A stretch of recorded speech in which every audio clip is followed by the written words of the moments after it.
Good morning, this is Passion Dream Sports Channel. So this morning we're going to solve a problem, and this is related to physical science.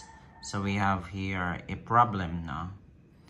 A 1000 kilogram has a velocity of 17 meters per second. What is the car's kinetic energy? Try to solve this. Para makuha ang kinetic energy ng isang bagay, ginagamit ang formula kinetic energy equals 1/2 mv squared.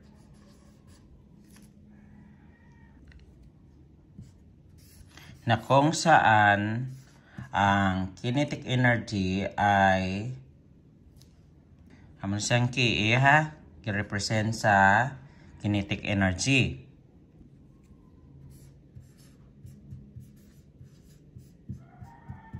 Intindihan nyo managi ko? Kinetic energy na. Wherein M is the mass ng mass.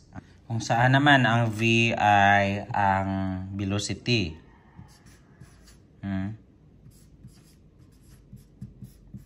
Alam nyo ba kung anong velocity o ang bilis ng bagay, no? So now, identify the given problem, no? So, wherein ang M ay 1,000 kilogram. Na. Yung M yung mass natin, ha? Tapos yung velocity natin, V equals 17 meter per second squared. Ngayon, i-apply na natin sa formula niya. Kinetic energy equals 1/2 mv squared. Ang gagawin lang dito is substitute natin ang halaga sa formula. So, we have kinetic energy equals 1/2 then 1,000 kilogram tapos 17 meter per second. Yan, ganyan lang. So, una, i-calculate muna natin yung value ng V squared. Yung value ng V squared. No? So, 17 meter per second times mo sa 17 meter per second man no? So, pila? That is 289 meter squared per second squared. So, yun.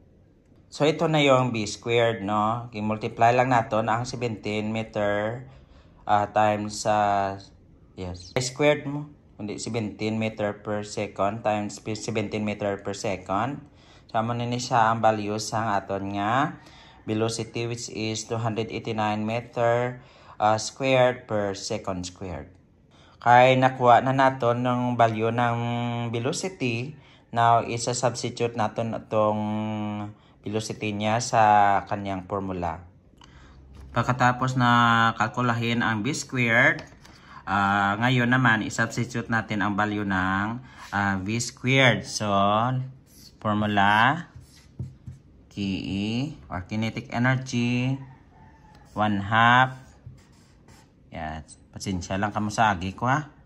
1/2 times mo sa 1,000 kilogram. Pagkatapos, yan. Ang value ng kg. So, amo ni sa, no? I-substitute lang natin sa given value. 289 meters squared per second squared. Then pagkatapos kalkulahin natin ang product, no? 1,000 kilogram times mo sa 289 meter squared per second squared. So muni ang kuha yan, no? So, sulat naman kita, kinetic energy equals 1/2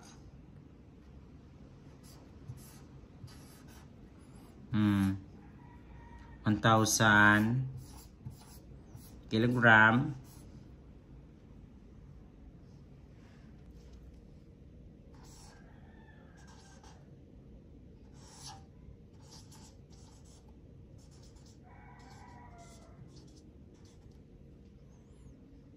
ngayon i-substitute na lang natin ang value ng V squared.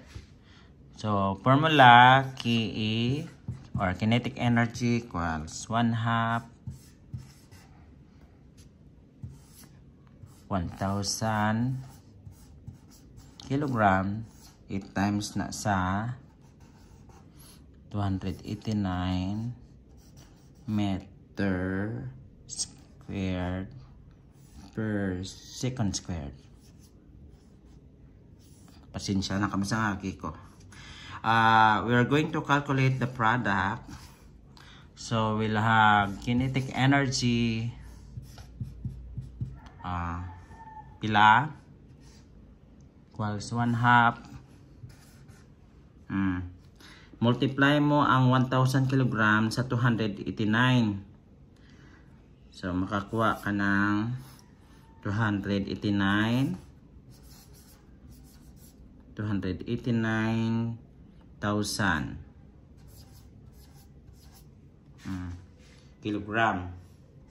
kilogram that meter squared per second squared. Amo na tsuraya. So di naghalini ang 289,000 kg that meter per second squared. I-multiply naton ang 1,000 kg sa 289 meter squared per second squared. So velocity ni siya, no? So pila na? Ano dadason? Kinetic energy equals 1/2 times mo sa 1,000. So din ay naghalin ang 289,000 kg that meter per second squared. Dili na sa 1,000 multiply mo sa 289. Amo na isang iya nga product. Then pagkatapos hatiin ito sa dalawa. So i-divide natin, no? So 289,000 kg that meter second per second squared divide mo sa 2, no? Kay agwa ya sinibla guys nga 1 times 289,000 among gapon, no? 289,000 pagkatapos i-divide mo sa 2. So pila na ang value sang kinetic energy. So amo na sa, no? So we have 144,500 joules. So naga joules kay because the unit of kinetic energy is joules in honor of James Prescott Joule. Kaya ito ang 144,500 joules ang kinetic energy ng kutsi. Na? Do you have any question? So pag may question kayo, so feel free to comment down below. So amay sa guys ang compute ko nga problems, no. Kinetic energy equals 1/2 mv squared. Tama na sa. So kung may pamangkot ka mo, pamangkot lang ha. Okay, diri na balaan nyo kung paano ni nakuha ang meter squared. Di blaging kuha natin balaan ang value sa velocity nga b squared. So kay ang aton nga velocity 17 meter per second. So multiply itself. 17 times 17, 289. Nag m squared ni sa.